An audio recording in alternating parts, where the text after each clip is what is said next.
Nagaan isiniif haa ta'uu hordoftoota Hamboo YouTube akkam jirtu nagaa keessanii fayyaa keessanii isiniin jedha. Nagaan ana bira jiru akkasiin bira jiru abdii fi amantiin qabaa akkam jirtu hordoftoota koo nagaa kooti galata waaqayyoo baganaa jiraattaniin isiniin jedha hordoftoota keenya. Egaa maatii keenya warri taatanii galatoomaan isiniin jedha. Egaa viidiyoo keenyaan laayik godhuudhaan nu hordofaa isiniin jedha. Akkasuma immoo warri maatii Hamboo YouTube hin taane viidiyoo kiyyaa subscribe share naaf godhaan isiniin jedha hordoftoota koo. Egaa kanatti aansuudhaan viidiyoo wayii kanaan dura viidiyoo wayii isinii dalageen ture jechuudha hordoftoota koo.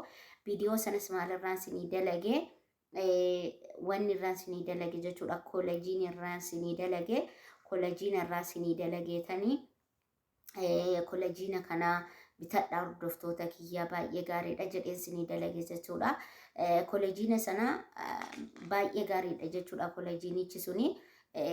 Nama lukti isaa dhukkubuu, nama miilli isaa dhukkubuu fi nama lafeen isaa qaamni isaa dhukkubuu fi nama mataan isaa irraa ciccituu fi nama qeensi ciccitu qeensi keenya keessattuu warra biyya Arabaa keessa harki keenya hedduu waan bishaan keessa ooluu fi qeensi keenya in caccaba jechuudha hordoftoota koo baay'ee qeensi keenya nurraa caccaba jechuudha. Kanaaf faayidaa guddaa qaba jechuudha. Faayidaa hedduudha kan inni qabu koolajiinni kun jechuudha. Koolajiina kana viidiyoo isaa isinii dalageen ture warri immoo viidiyoo isaa ani dalage sana jalatti viidiyoo nu dalagii nyaadhuuti nutti argisiisii kiniinii sana yeroo nyaattu nutti argisiisii naan jettanii turtan jechuudha namoonni keessaan na barreessitan jirtan jechuudha. Maaliif karaa keessaa deebisuu waan hin dandeenyeef asuma irratti viidiyoodhaan isinii dalagee isinitti mul'isuun barbaade jechuudha. Kanaaf hordoftoota koo ani ofii kootii alumaan bitadhe malee anis nan bitadhe malee naggaadee miti jechuudha. Hin naggaadu jechuudha naggaadee miti. Kanaaf iyyuu hordoftoota koo waan ani fayyadame tokko maaliif hordoftoonni koo fayyadamne maaliif obboloonni koo akkasuma gola ambaa keessa jiran dhaabachaa sa'aa dheeraa dhaabachaa oolan hin fayyadamne jedheetanii ofii kooti kananne lama bitadheen ture. Lamaan isaati jechuudha kananani bitadhee lama bitadheera tokko fixeen jira jechuudha. Tokko fixee amma tokko reefuun banee irraa jammara jechuudha. Tokko kanaan dura viidiyoo isaas isinii waraabee otoon hin nyaatin banamaadhuma isaa isinitti argisiiseen ture jechuudha. Isa sana amma fixeen jira jechuudha. Fixeen jira. Kanaaf viidiyoo isaa dalagii nutti argisiisii nyaadhuutii mee akkaataa atitti nyaattu laallaa jettan jechuudha. Dhugaa keessanii wanti yeroo kana baay'eensaa namoonni otoo nyaatiin feekii waan adda addaa otoo of isaaniitii hin fayyadamin beeksisa godhanii gurguratu jechuudha. Ani immoo namuma akka keessan hojjetatee bulu malee nama beeksisa kanaa godhee fayyadamuu miti jechuudha hordoftoota koo. Ani waan na fayyade tokko maaliif irraa fayyadameera waan ta'eef waan na fayyade tokko obboloonni koo maaliif hin fayyadamne fayyadamuu qabu obboloonni kiyya jedheen fide malee ani naggaadee miti jechuudha hordoftoota koo.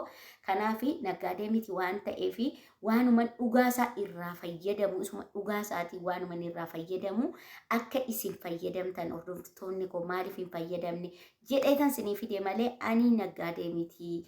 Kanaaf iyyuu warri nyaadhuutii nutti argisiisii mee nyaadhu mee ati mee fudhuutii nutti argisiisii isa nuu fidde kana viidiyoodhaan ati immoo nyaadhu warri naan jettanii amma kiniiniisaa jechuudha nyaadheetan isinitti argisiisa jechuudha hordoftoota koo. Akka karameellaatti mi'aa jechuudha wanti kun akka karameellaatti mi'aa wanta nama gudda'u miti jechuudha akka karameellaatti mi'aa jechuudha. Unkaan ilkaaniin caccabsanii nyaachuun kan danda'amudha jechuudha akka karameellaatti mi'aa. Kanaafiyyuu koolajiina kana namni hundumtuu warri dhiiras taatanii shamarran kan jilbi keessan sin dhukkubu kan lukti keessan sin dhukkubu kan tikishaan keessan kun sin dhukkubu fayyadamuu dandeessan jechuudha hordoftoota koo fayyadamuu dandeessanii. Kanaaf koolajiinni kuni kan 250 jira jechuudha. Koolajiinni kun kan 250 ni jira kan 250 ni jira kan 180 ni jira jechuudha. Kan koommoo kunoo kan 180 jechuudha. Hordoftoota koo argitanii kan 180 jechuudha. Kan koo kan 180 lamaan isaan bitadhe jechuudha. Lamaan isaan bitadhe jechuudha. Kanaafi amma nyaadha isinitti argisiisu isiniin jedha obboloota koo. Jabina qaamaatii baay'ee tokko isin fayyada jechuudha. Baay'ee tokko jechuudha. Ani duraanii lafumaa ka'ee na dadhabsiisa. Hafuura kana na oola jechuudha. Lafumaa ka'ee na dadhabsiisa jechuudha. Hojii xiqqoodhuma yoon hojjedhe hojii xiqqoodhuma ishii yoon hojjedhe na dadhabsiisa jechuudha. Hordoftoota koo hojii xiqqoodhuma yoon hojjedhe na dadhabsiisa jechuudha. Kun akkatti isinitti mul'isaan jira jechuudha. Warri irraallee shoot godhachuu barbaadan kunoo irraa shoot godhachuu dandeessan jechuudha. Hordoftoota koo kanaafi hojii xiqqoodhuma ishii yoon hojii hojjedhe na dadhabsiisa jechuudha. Hafuura na dadhaba baay'ee tokko dadhaba jechuudha. Hordoftoota koo garuu ammaan kana tokko fixee amma reefuun kana bana baay'ee tokko wuxeetiisa arge jechuudha. Baay'ee tokko faayidaa guddaa qaba jechuudha. Kanaafan akkasiin bitattanii fayyadamtan waan biraa irratti hin baafna. Waan qaama keenyaaf ta'u immoo fayyadamuu hin dadhabnu. Kanaafanii sinii fidee malee waan sin fayyadu malee waan sin baddalu miti siniin jedha hordoftoota koo. Egaa amma gara nyaachuutti ceenu siniin jedha. Ila kunooti jechuudha. Hordoftoota koo kinooti lama nyaadha jechuudhaani firee lama jechuudha. Kanaan ani fudhadhu kinooti lama. As keessa jira jechuudha. Firee lamaan fudhadhe firee lama jechuudha. Kun firee lama.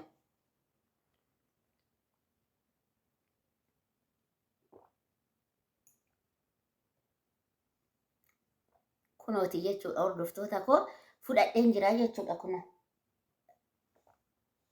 Kunooti fudhadheen jira. Hin mi'aa jechuudha. Kanaafiyyuu kiniiniinsaa baay'ima waan dhedheeratuu fi baay'ee tokko waan dhedheeratuuf jechuudha. Ila baay'ee waan dhedheeratuu fi addaanan cabsee fudhadhee jechuudha. Hordoftoota koo addaan cabsee fudhadhee jechuudha. Kanaafi fayyadamaan isiniin jedha. Fayyadama baay'ee bareedaadha. Hordoftoonni koo baay'ee bareedaadha jechuudha. Warri hordoftoota yuutuubii hordoftoota amboo yuutuub taatan hundumti keessaan faayidaa qaba wanti kuni. Bitadhaati faarmaasiidha. Bitadhaati fayyadamaa jechuudha. Faarmaasii bakka adda addaati jechuudha. Bakka adda addaatti ni gurgurama faarmaasii keessa bitadhaa fayyadamaa jechuudha. Hordoftoota koo anuu faarmaasii keessan bitadhee jechuudha.